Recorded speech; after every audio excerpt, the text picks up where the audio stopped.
Assalamualaikum warahmatullahi wabarakatuh. Perkenalkan, nama saya Anggi Kencana Bintaka Prameswari dari kelas 11.5 nomor presensi 3. Di sini saya akan menjelaskan tentang teori asam basa dan hidrolisis garam. Tapi sebelum itu kita harus mengetahui apa itu asam dan basa terlebih dahulu. Jadi asam dan basa adalah dua kelompok zat yang memiliki peran sangat penting pada proses-proses kimia yang ada di dalam kehidupan sehari-hari kita.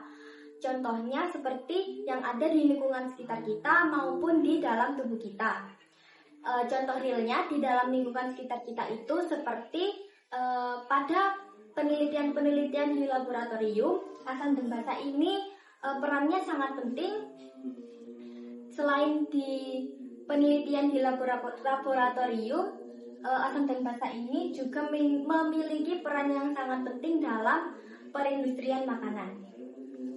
Jadi, jika diukur dengan skala pH, suatu senyawa bersifat asam kalau misal dia itu menunjukkan angka 1 sampai dengan angka 6, seperti yang ada pada garis warna merah di sini. Nah, dia akan menunjukkan bahwa dia itu asam.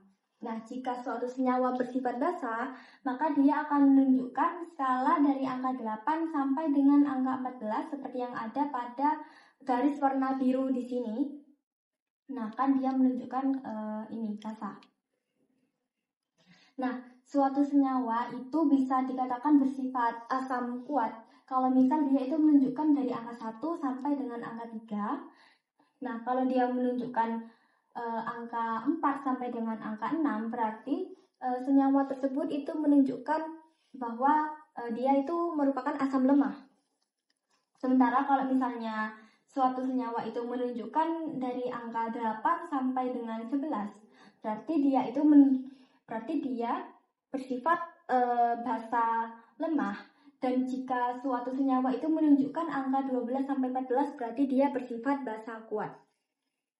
Nah, di tengah asam dan basa ini kan ada yang namanya ini skala angka 7. Nah, ini itu namanya skala netral. Jadi suatu senyawa itu dikatakan netral kalau dia berada di skala angka 7 ini.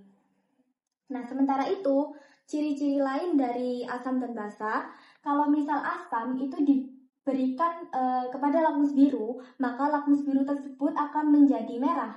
Nah, sementara basa, jika senyawa basa diberikan kepada lakmus merah, maka lakmus merah tersebut akan berubah menjadi biru. Nah, contoh dari asam yaitu HCl dan CH3COH, sementara contoh dari basa itu NaOH dan KOH. Nah, selanjutnya kita akan membahas tentang teori asam basa Arrhenius. Dalam teori asam basa Arrhenius, basa melepaskan OH- dalam larutan air, sedangkan asam itu melepaskan H+ dalam larutan air. Jadi, contohnya seperti ini.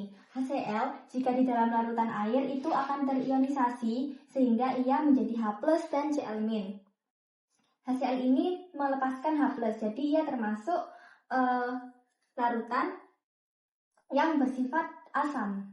Nah, sedangkan NaOH itu dia jika dilarutkan di dalam air ia akan terionisasi menjadi Na+ dan OH-. Nah, NaOH ini kan melepas OH-, jadi dalam teori asam basa Arrhenius dia merupakan basa. Selanjutnya yaitu teori asam basa Brownfield-Lowry. Dalam teori asam basa Brownfield-Lowry, asam itu merupakan zat yang menyumbangkan ion H+, sedangkan basa itu merupakan zat yang menerima ion H+. Contohnya seperti yang ada di sini. Nah, contohnya seperti HCl yang direaksikan dengan H2O di sini. HCl yang direaksikan dengan H2O menghasilkan H3O+ plus Cl-. Nah, karena HCl itu memberikan H+ kepada H2O, maka HCl ini merupakan zat yang bersifat asam. Karena H2O mendapatkan H+ dari HCl, maka ia menjadi H3O+. Karena H3O+ ini mendapatkan H+ dari HCl, maka ia dinamakan asam konjugasi. Nah, sedangkan HCl ini memberikan H+ kepada H2O sehingga ia menjadi Cl-. Nah, Cl- ini dinamakan dengan basa konjugasi. Nah, dalam teori asam basa Bronsted-Lowry ada yang namanya pasangan asam basa konjugasi, yaitu contohnya seperti ini. HCl jika dipasangkan dengan Cl-, yaitu yang HCl bersifat asam dan Cl bersifat basa konjugasi, akan menghasilkan yang namanya pasangan asam basa konjugasi. Seperti H2O dan H3O+ ini juga basa dipasangkan dengan asam konjugasi akan menghasilkan pasangan asam basa konjugasi. Selain itu, dalam teori asam basa Bronsted-Lowry ada juga yang namanya senyawa yang bersifat amfoter, yaitu senyawa yang dapat bertindak sebagai asam dan juga dapat bertindak sebagai basa di reaksi lain. Seperti contohnya ini. H2O itu termasuk senyawa amfoter karena ketika ia direaksikan bersama NH3, ia akan bertindak sebagai asam karena H2O ini itu mendonorkan H+ kepada NH3 sehingga NH3 ini menjadi NH4+ dan H2O ini menjadi OH-. Nah, H2O ini kan menyumbangkan ion H+ kepada ini NH3 sehingga dia menjadi OH-. Jadi di sini H2O itu bertindak sebagai asam. Sedangkan di reaksi yang bersama HCl ini H2O itu bertindak sebagai basa karena ia menerima ion H+ dari HCl. Sehingga H2O ini menjadi H3O+. Sementara HCl berubah menjadi Cl- karena HCl ini mendonorkan H+-nya kepada H2O, maka H2O itu bersifat sebagai basa dalam reaksi larutan HCl ini. Baik, selanjutnya yaitu teori asam basa Lewis. Nah, dalam teori asam basa Lewis, asam itu merupakan penerima PEB dan basa itu merupakan pendonor PEB. PEB ini adalah pasangan elektron bebas. Nah, dasar teori dari asam basa Lewis ini yaitu transfer pasangan elektron bebas. Contohnya yaitu seperti ini. NaOH plus HCl menghasilkan H2O plus Na plus Cl yang nanti akan menjadi seperti ini. 3. Jadi di sini NaOH yang menjadi Na plus dan OH-, di sini OH- kan memiliki PEB. Nah, di sini ada tanda panah melengkung yang mengarah ke H.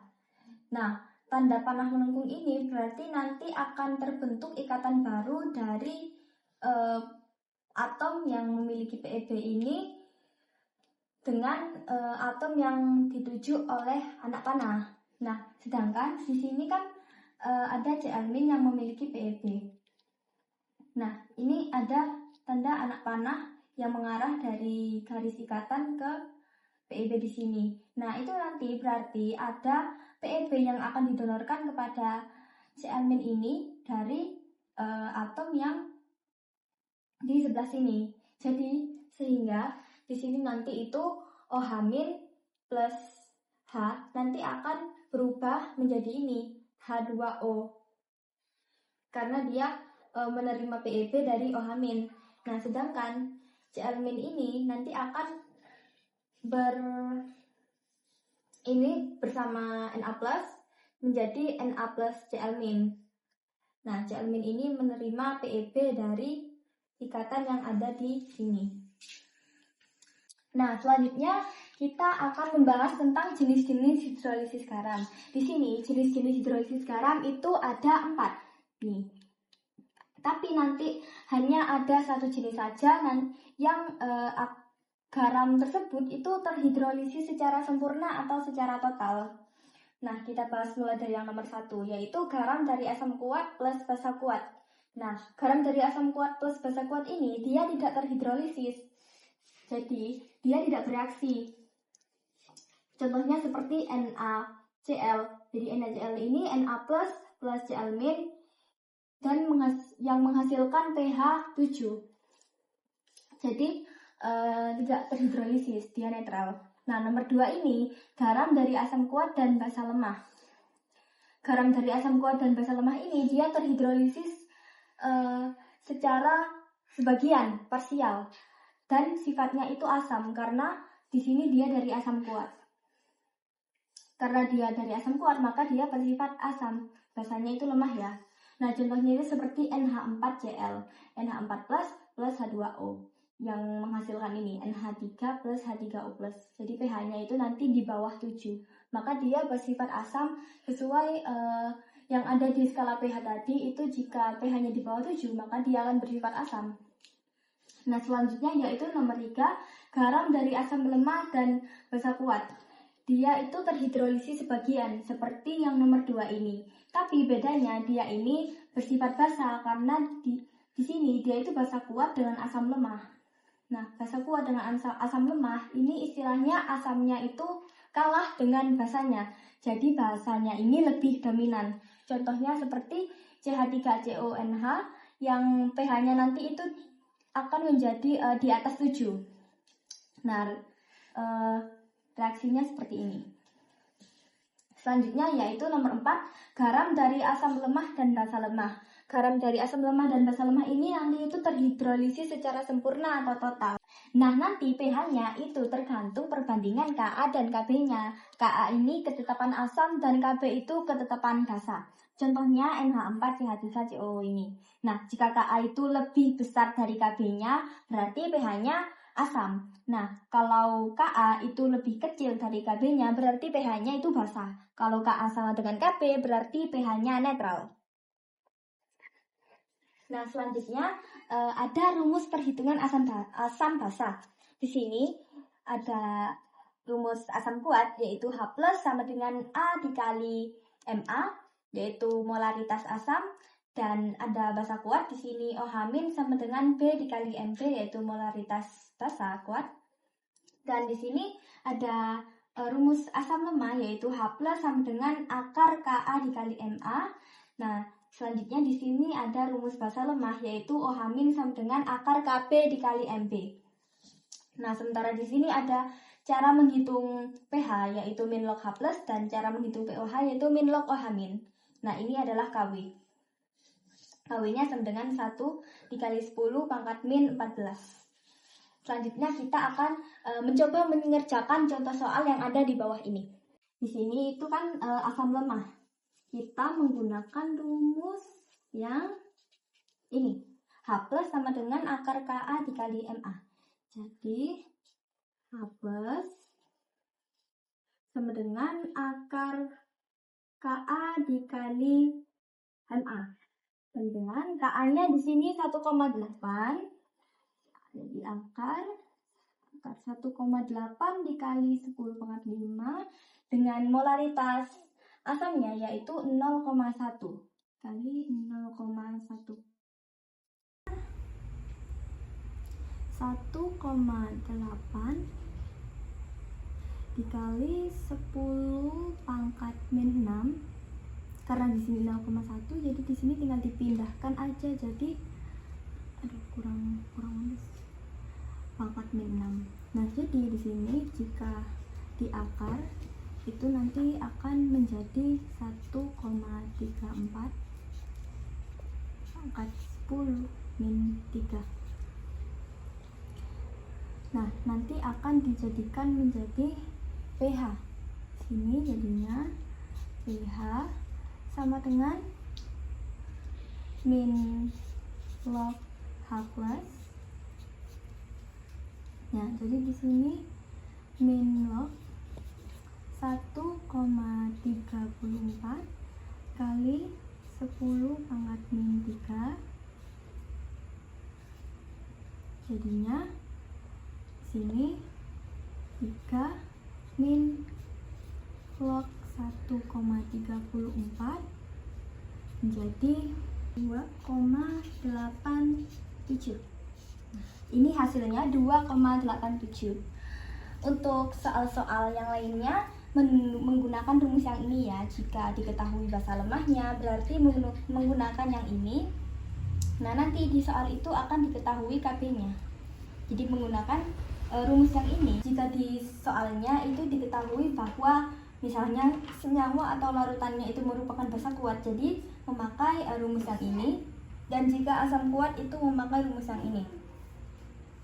Nah, untuk basa lemah nanti cara menghitungnya sama seperti ini. bisa latihan soal sendiri ya, latihan soal mandiri. Kalau asam kuat ini nanti mudah kok, tinggal dikali aja, A dikali MA, nanti hasilnya nanti tinggal dijadikan pH seperti ini, min log H plus seperti ini. Baiklah, sekian dari saya. Terima kasih, maaf bila ada salah ucap. Wassalamualaikum warahmatullahi wabarakatuh.